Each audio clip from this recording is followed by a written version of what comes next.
সাংবাদিক ইলিয়াস হোসেন জাতির সামনে আরেকটি বিস্ফোরক তথ্য হাজির করেছেন যে আসিফ নজরুলের বিরুদ্ধে বিচারকের কাছ থেকে 50 লক্ষ টাকা ঘুষ নেওয়ার অভিযোগের আসিফ নজরুল স্যার দয়া করে পদত্যাগ করেন।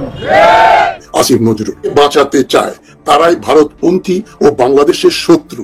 আসিফ নজরুল এবং লেফটেন্যান্ট জাহাঙ্গীর আপনাদের 14 গোষ্ঠী আমি আসসালামু আলাইকুম সম্মানিত প্রিয় দর্শক, এবার কিন্তু 50 লক্ষ টাকা ঘুষ নেওয়ার অপরাধে একেবারে হাতে নাতে ধরা খাচ্ছেন উপদেষ্টা আসিফ নজরুল। হ্যাঁ দর্শক, ইউনূস সরকার গঠনের পর থেকেই কিন্তু বেশ বিতর্কের মুখে পড়ছেন একে একে এই আসিফ নজরুল। আওয়ামী দালালদের রক্ষা করা থেকে শুরু করে ভারতীয় রয়্যাল এজেন্টের সঙ্গে কাজ করা সহ আরো বেশ কিছু বিতর্কিত অভিযোগ উঠেছিল কিন্তু এই আসিফ নজরুলের বিরুদ্ধে। এমনকি সরকারে থেকে সরকারের বিরুদ্ধে কাজ করছে এই আসিফ নজরুল, এমনটাই কিন্তু অভিযোগ উঠেছিল। আর আজ আবারও কিন্তু সেই ঘুষ নেওয়ার ভিডিও ফাঁস হয়েছে। তবে কিভাবে এত বিতর্কের পরও একটা মানুষ সরকারের মধ্যে থাকতে পারে? হ্যাঁ দর্শক, এই সম্পূর্ণ বিষয়টি কিন্তু আজকে আপনাদের একেবারে প্রমাণ সহ ধাপে ধাপে দেখানোর চেষ্টা করব আমরা।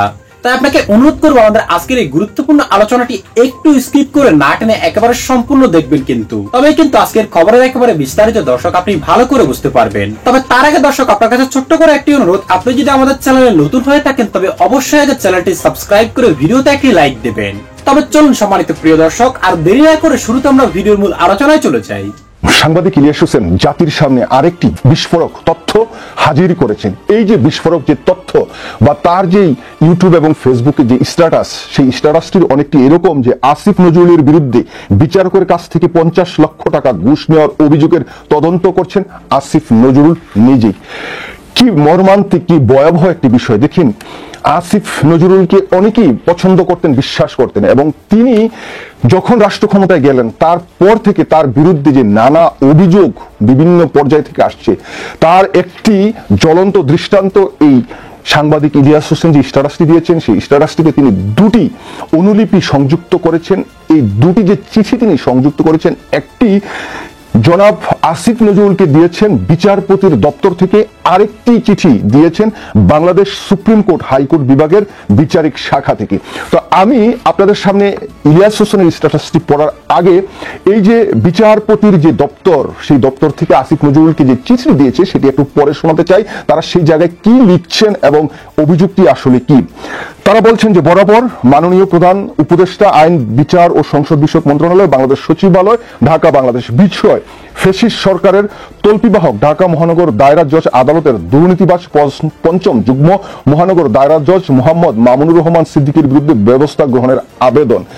এই যে মামুনুর রহমান, তার বিরুদ্ধে বিচারিক প্রক্রিয়া বা তার বিরুদ্ধে ব্যবস্থা গ্রহণের আবেদনটা জানাচ্ছেন আসিফ নজরুলের কাছে, অথচ এই আসিফ নজরুলই এই বিচারকের কাছ থেকে 50 লক্ষ টাকা ঘুষ নিয়েছেন বলে তারা দাবি করছেন। এবং এটা আইন আদালত বিচারিক প্রক্রিয়ায় যারা সম্পৃক্ত তারা সবাই নাকি এটা ওপেন সিক্রেট, এটা তারা এই চিঠিতেও লিখছেন। তো প্রথমে তারা কি বলছেন, এই যে বিচারকের বিরুদ্ধে কি অভিযোগ সেটার একটু পড়ি। জনাব, আমরা গভীর উদ্বেগের সঙ্গে লক্ষ্য করছি যে বিগত ফ্যাসিস্ট সরকারের অধিকাংশ আজ্ঞাবহ দুর্নীতিবাজ ও দলবাজ বিচারগণ অপসারিত হলেও উহাদের মধ্যে অন্যতম একজন আজ্ঞাবহ দুর্নীতিবাজ বিচারক মোহাম্মদ মামুনুর রহমান সিদ্দিকী এখনো বহাল তবিয়তে তাহার অপকর্ম চালিয়ে যাচ্ছেন এবং ফ্যাসিস্ট সরকারের দোসরদের মামলা মোকদ্দমা নিজের অবস্থান ব্যবহার করিয়া সুবিধা প্রদান করিতেছেন। ফ্যাসিস্ট সরকারের যে কোনো দোসরদের মামলা মোকদ্দমা তাহাদিগকে তিনি সরাসরি সহযোগিতা করছেন। যাই হোক, এখানে আরো অন্যান্য অনেক কথা বলছেন। অন্যদিকে আরেকটি চিঠি ইলিয়াস হোসেন সংযুক্ত করেছেন, এটা বাংলাদেশ সুপ্রিম কোর্ট হাইকোর্ট বিভাগের, এটা বিষয়ে লিখেছেন লিখিত ব্যাখ্যা প্রদান প্রসঙ্গে উপযোগী বিষয়ে নির্দেশিত হয়ে জানানো যাচ্ছে যে আপনার বিরুদ্ধে, মানে এই যে মামুনুর রহমান সিদ্দিকী যুগ্ম মহানগর দায়রা জজের, তার বিরুদ্ধে সমিতি ও ঢাকা মেট্রোপলিটন আইনজীবী সমিতির সদস্য সমিতি কর্তৃক আনিত অভিযোগের ছায়ালিপি অত্রসাৎ প্রেরণ পূর্বক লিখিত অভিযোগের বিষয়ে আপনার লিখিত ব্যাখ্যা প্রাপ্তি 5 কার্যদিবসের মধ্যে কোর্টে প্রেরণ করার জন্য অনুরোধ করা হলো। এখন এই যে আসিফ নজরুলের বিরুদ্ধে 50 লক্ষ টাকা দেওয়ার যে অভিযোগ, এটা এই জাজ নিজে করছেন, অথচ এই জাজ এবং আসিফ নজরুলের কাছে আবার আবেদন করা হচ্ছে যে তার বিরুদ্ধে ব্যবস্থা গ্রহণ করতে, এবং তার বিরুদ্ধে এই যে শুনানি, তার বিরুদ্ধে যে তদন্ত করা, এগুলো আসলে আসিফ নজরুল কতটুকু সুষ্ঠুভাবে করতে পারবেন সেটা জানি না। কিন্তু দেখেন, এই ফ্যাসিস্ট সরকারের আমলে প্রধান বিচারপতি থেকে সব বিচারপতিরা পালিয়ে গেছে, বাইতুল মোকাররমের খতিব ইমামও পালিয়ে গেছে, অথচ আসিফ নজরুল তার তত্ত্বাবধানে এরকম একটি দুর্নীতিগ্রস্ত বিচারককে বিচারালয়ে এখন অব্দি রেখে তিনি আসলে কি প্রমাণ করতে চাচ্ছেন আমি জানি না। জাতির এই ক্রান্তিকালে আসিফ নজরুল সাহেব 50 লক্ষ টাকা ঘুষ নিয়ে এরকম একটি দুর্নীতিবাজ বিচারককে বহাল তবিয়তে রাখাটা গুরুত্বপূর্ণ নাকি তাকে বিচারের সম্মুখীন করাটাই ছিল যুক্তিযুক্ত, এটাই এখন জাতির সামনে প্রশ্ন হিসেবে দাঁড়িয়েছেন। তবে আমাদের যেই সাংবাদিক ইলিয়াস হোসেন তিনি যে স্ট্যাটাসটি দিয়েছেন সেই জায়গা থেকে যদি একটু পড়ি, তিনি কি বলছেন। তিনি বলছেন, ঢাকা মহানগর দায়রা জজ আদালতের যুগ্ম মহানগর দায়রা জজ মোহাম্মদ মামুনুর রহমান সিদ্দিকী একজন আওয়ামীপন্থী আইনজীবী, যিনি বিগত ফ্যাসিস্ট সরকারের সময় সুবিধাভোগী বিভিন্ন অনৈতিক কাজের সাথে জড়িত, সঙ্গত কারণেই তার চাকরি যাবার কথা। তিনি হাসিনা পতনের পরও স্বপদে বহাল থাকা আইনজীবীদের মাঝে বিরূপ প্রতিক্রিয়া দেখা যাচ্ছে। সবাইকে অবাক করে বিচারক মামুনুর রহমান ফ্যাসিস্ট আমলের মতোই আওয়ামী লীগারদের আসামি পক্ষের বিচার কাজ করে থাকেন এবং অহমিকা করে বিভিন্ন জনকে বলে বেড়ান তাকে কেউ কিছু করতে পারবে না, কারণ তিনি আসিফ নজরুলকে 50 লাখ টাকা দিয়ে এই পদে বসেছেন। বিষয়টি জানাজানি হলেও মার্চের 27 তারিখে ঢাকা আইনজীবী সমিতি মেট্রোপলিটন আইনজীবী সমিতির সদস্য আসিফ নজরুলের বরাবর মামুনুর রহমানের বিরুদ্ধে লিখিত অভিযোগ করেন। অভিযোগের কপি তো তিনি সংযুক্ত করেছেন, সেটা আমি পরেও আপনাদের শোনালাম। তারপরে তিনি আরো বলছেন যে এ যেন শিয়ালের কাছে মুরগি বর্গা দেওয়ার গল্প, যিনি ঘুষ গ্রহীতা তিনি করবেন ঘুষদাতার বিচার। কি হাস্যকর! ডক্টর ইউনূস যদি আসলেই ন্যায় বিচার প্রতিষ্ঠা করতে চান তাহলে আসিফ নজরুলকে দ্রুত তার পদ থেকে সরিয়ে নিরপেক্ষ ব্যক্তিকে আইন উপদেষ্টা পদে বসিয়ে সুষ্ঠু তদন্তের ব্যবস্থা করুন। এখন আর আমার আসলে বলার কিছু নাই। ডক্টর মোহাম্মদ ইউনূস আসলে কি করতে পারবেন সেটা কিন্তু একটা বড় প্রশ্ন, কারণ এই যে অন্তর্বর্তীকালীন সরকার, এই সরকারটার মধ্যে আসিফ নজরুল কিন্তু অত্যন্ত প্রভাবশালী একজন মানুষ এবং যত নিয়োগ বদলি ট্রান্সফার যা কিছু হচ্ছে সবকিছুর পেছনে এই আসিফ নজরুল আছেন বলে অনেকেই মনে করেন। এবং ডক্টর মোহাম্মদ ইউনূস আন্তর্জাতিক অঙ্গনে বিভিন্ন কূটনৈতিক যে যোগাযোগ সেগুলো তিনি করছেন, তারপরেও যেহেতু প্রধানমন্ত্রী একটি বিশাল ক্ষমতা আছেন, সেই জায়গা থেকে তিনি চাইলে এই আসিফ নজরুল সাহেবকে সরিয়ে দিয়ে নতুন কাউকে, একজন ভালো মানুষকে এই জায়গায় নিয়োগ দিয়ে এই যে দুর্নীতির যে তথ্যটি এখন সামনে আসছে সেই তথ্যটির প্রমাণ বা তদন্ত করে যদি প্রমাণিত হয় যে আসিফ নজরুল এই 50 লক্ষ টাকা ঘুষ নিয়েছেন, তাহলে তাকে আইনের আওতায় আনা, আর যদি তিনি প্রমাণিত না হয় তাহলে তাকে আবার রাষ্ট্রের যেই ক্ষমতা আছেন, যে উপদেষ্টা আছেন, সেই জায়গায় আবার তাকে ফিরিয়ে আনা যেতে পারে। কিন্তু এরকম একটি বড় অভিযোগের পরও এবং যিনি ঘুষ দিয়েছেন তিনি এটা বলছেন যে আসিফ নজরুলকে তিনি 50 লক্ষ টাকা ঘুষ দিয়েছেন। সুতরাং সেই জায়গা থেকে দুজনকেই গ্রেপ্তার করা হোক, আইনের আওতায় নিয়ে তাদেরকে বিচারিক প্রক্রিয়ার মধ্য দিয়ে যেই বিষয়টি সামনে আসছে এটার সুরাহা করা উচিত বলে আমি ব্যক্তিগতভাবে মনে করি। আবারও সাংবাদিক ইলিয়াস হোসেনকে ধন্যবাদ যে তিনি এরকম একটি স্পর্শকাতর বিষয় জাতির সামনে তুলে ধরেছেন, যেটার মধ্য দিয়ে এই যে কার্যক্রমটি ইলিয়াস হোসেন চালাচ্ছেন এটার জন্য তাকে ধন্যবাদ না জানাই পারছি না। তিনি অত্যন্ত গুরুত্বপূর্ণ অনেক কাজ করেন, এই কাজগুলো বাংলাদেশের যারা সাংবাদিক তাদের করার কথা, অথচ তারা পারছেন না। এই জায়গায় প্রবাসী থেকে সাংবাদিক ইলিয়াস হোসেন এই কাজগুলো করছেন। তো যাই হোক, সাংবাদিক ইলিয়াস হোসেন যেই তথ্যটি জাতির সামনে নিয়ে আসছেন, এই তথ্যের উপর ভিত্তি করে বর্তমান যে অন্তর্বর্তীকালীন সরকারের প্রধান উপদেষ্টা ডক্টর মোহাম্মদ ইউনূস যথাযথ ব্যবস্থা নেবেন এই আশাবাদ ব্যক্ত করছি। দর্শক, একজন মানুষ এতটা বিতর্কিত হওয়ার পর কিভাবে সরকারের মধ্যে থাকে? তবে কি এখানে অন্য কোনো রহস্য রয়েছে সরকারের মধ্যেই? হ্যাঁ দর্শক, সেটা কিন্তু আরো জানতে পারবেন ভিডিওর বাকি অংশে। যারাই আওয়ামী লীগকে বাঁচাতে চায়, আমাদের দায়িত্ব হবে কি, যারাই আওয়ামী লীগকে বাঁচাতে চায় তারাই ভারতপন্থী ও বাংলাদেশের শত্রু, এটা সমস্বরে বলতে হবে।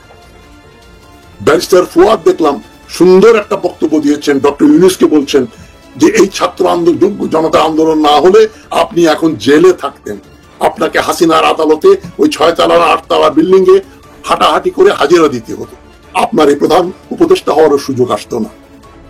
সুতরাং ব্যারিস্টার ফুয়াদের কণ্ঠের কণ্ঠ মিলিয়ে আমি বলছি, doctor Yunus, enough is enough. 8 মাস একটা লম্বা সময়।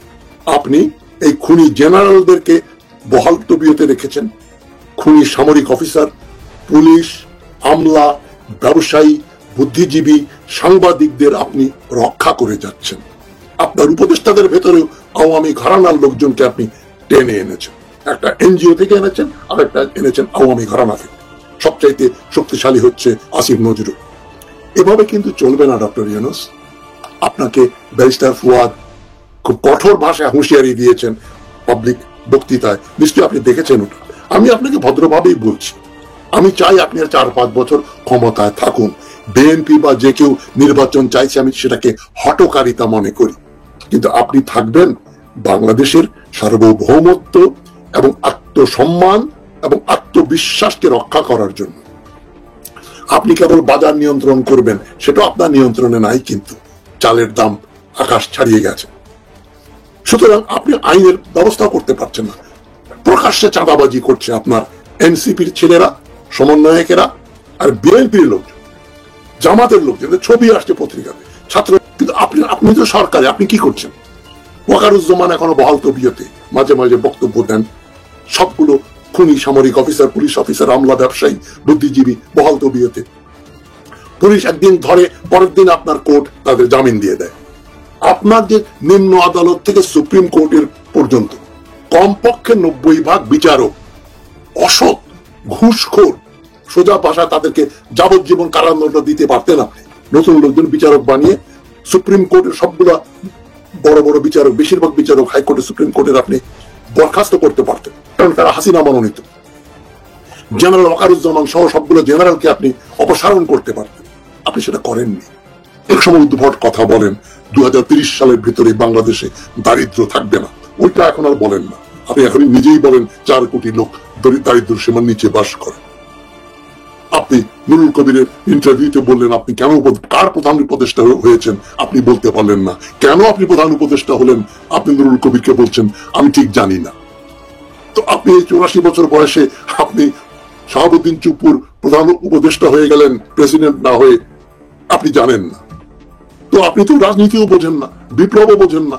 দেশে একটা বিপ্লব হয়েছে, সেটাকে আপনি ওই সুযোগে আপনি মামলা টামলা খারিজ করে দিয়ে আপনার গ্রামীণ ব্যাংকের বিরুদ্ধে যা যা ব্যবস্থা ছিল ওগুলোকে দুটুক করে আপনি মোটামুটি ভালোই গুছিয়ে ফেলেছেন। সুতরাং আপনার দ্বারা হবে না, তাই বলে আপনাকে আমি সরে যেতে বলছি না।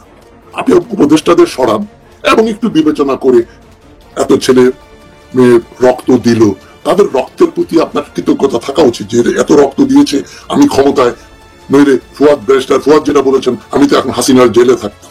আপনার কৃতজ্ঞতা বোধটা কিন্তু থাকা উচিত ডক্টর ইউনূস।